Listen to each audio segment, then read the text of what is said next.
Welcome to the Bravely Connected podcast. I'm your host, Connie Jacob, and today we are going for a walk together because this week is nuts. Have you ever had those types of weeks where you literally have no time at all to do anything?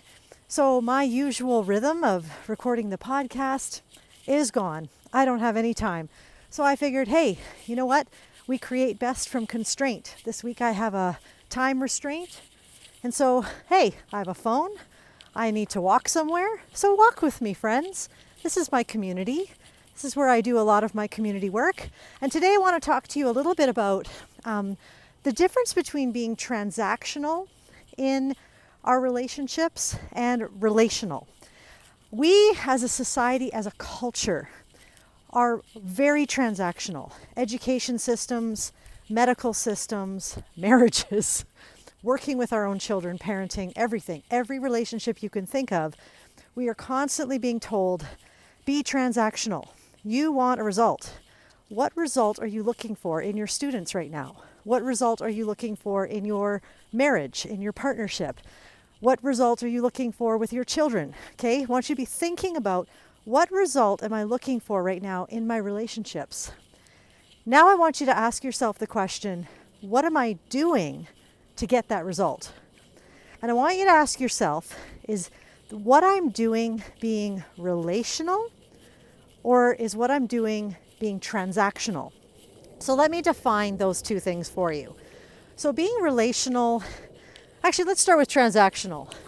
Transactional is I expect you to behave, get your homework done, fix the stairs, do your chores, show up to work on time, do things properly, speak to me with respect, all those things. Those are all expectations. And what I will do is I will basically say, I absolutely am not going to let you off the hook. I am going to punish you if you don't give me those results. I'm not going to speak to you. You're going to get a timeout.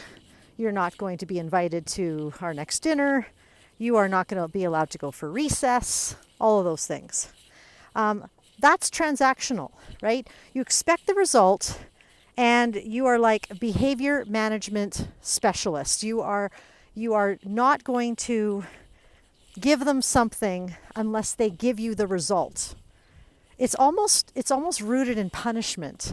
It's like, I will disconnect with you in order to get this result.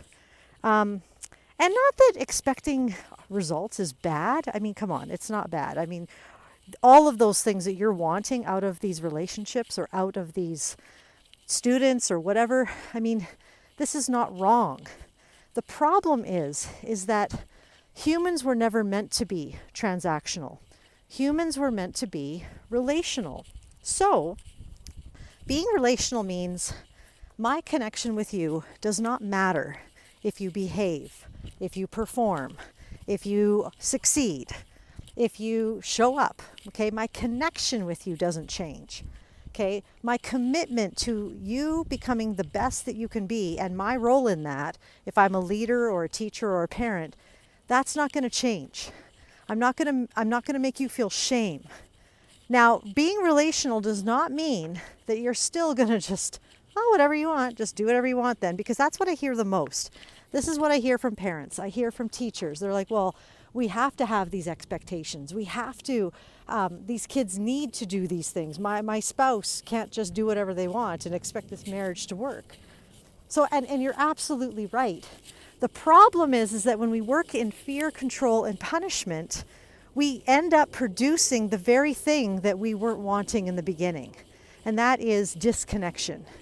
Once a child or a spouse or any person feels connected to you as a leader, as a person, when two people feel connected, results happen.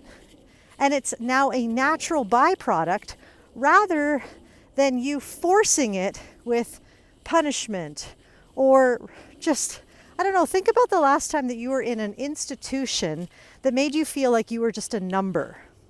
If I could define transactional in an image, in a metaphor, that would be it. When was the last time you just felt like a number? Okay? That showed you that you are in a transactional, relational environment. When you feel like a person, you're in a relational environment. Okay, so do you see the difference?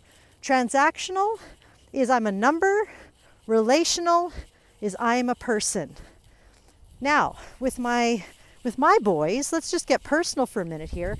With my boys, I was transactional. I expect you to behave, and I would punish them if they didn't behave.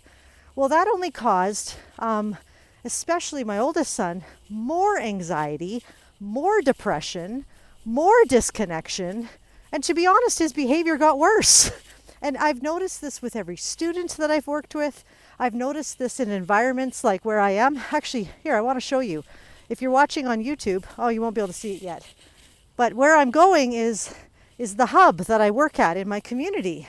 And when we're creating this sense of cohesion and connection in our community, people disconnect when they feel like all we want out of them is a result. Or we just want to check the boxes. Yeah, we got 30 people out tonight. No, nobody cares. Nobody cares about metrics. They want to know, do you care about me? And that is being relational. So what I've done this week, because I don't have a lot of time and I'm almost at my location, I have created a quiz for you to discover, are you relational or transactional?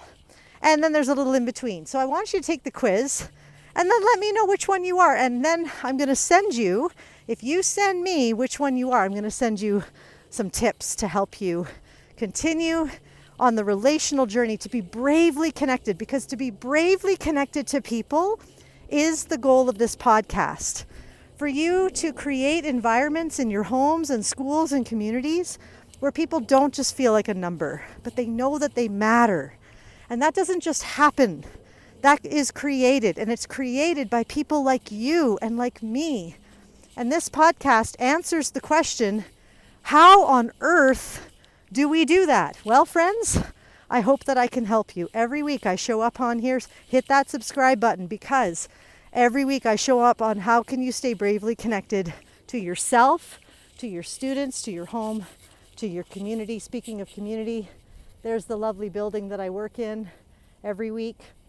Every week we do all kinds of programs and connection points here. So I want to remind you that you're brave and you belong. Keep going, friends. Thanks for going on a walk with me today.